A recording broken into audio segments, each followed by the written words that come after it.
for these tall doors, we've made the joints with Domino's, 8mm Domino's in 22mm MDF, 6mm panel, and then we've glued it using water-based Gorilla Glue and clamped it using traditional sash clamps.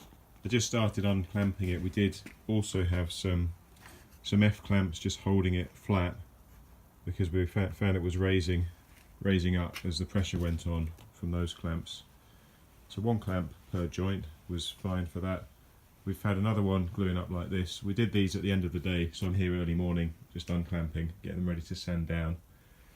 Now the other method that we use, this one's dry fit, ready to clamp next. The other method that we use is probably a little bit unusual. We do a lot of doors of this sort of size for alcove cabinets, and we came up with this method because of the issue of when you put the sideways pressure clamping, the door parts often raise and you get a door that's not totally flat. We decided to make these flat jigs with a square corner, so that means it's easy to square as you clamp, and the clamping pressure is applied in this quite rough method with wedges against stops. So depending on the size of the door, you've got different stop positions. And then, see, that's actually come off, but that was tight with the help of wedges.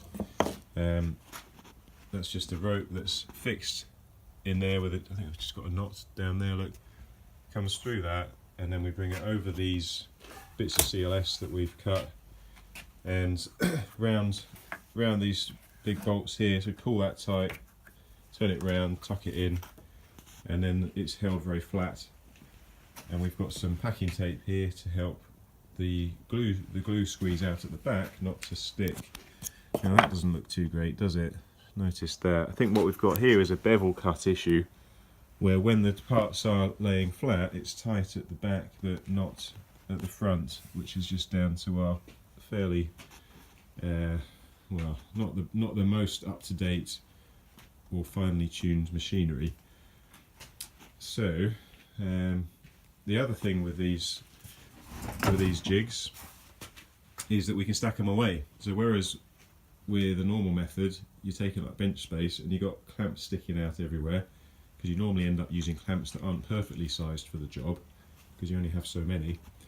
With this method we've got a rack where we can have 4 doors clamping and drying. So we found it works well for us. It's just unfortunate that I think probably the only door with such a poor joint is the one that you're seeing. But oh, and just on the method there, it's a loose tenon that we generally use for these small doors. So a tenon the same thickness as the panel.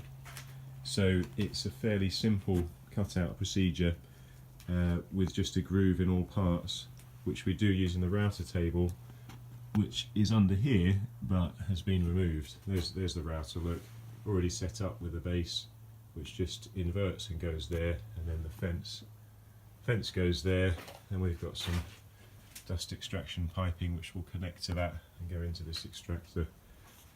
So I hope that's been interesting. I always welcome your comments.